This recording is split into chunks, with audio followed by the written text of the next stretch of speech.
Oke, kali ini kita mau unboxing baju dari JDID. Promonya 16.000, beli satu dapat dua. Terakhir tahu-taunya nggak dikirim satu lagi, dikasihlah voucher untuk beli fashion 10.000.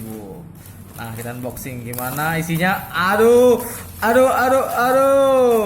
Oke, baju kaos 16.000.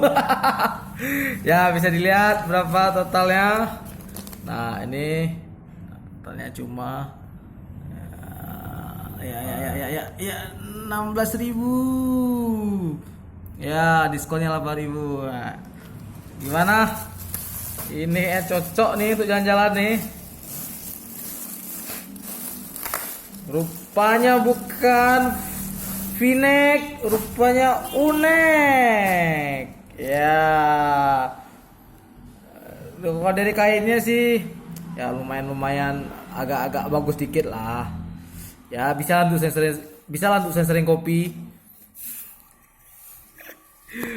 Oke, bajunya cadas, polos, nggak ada apa-apa. Ya, style basic, harga 16.000. Oke. Cukup ini aja. Akan ada unboxing yang lainnya lagi.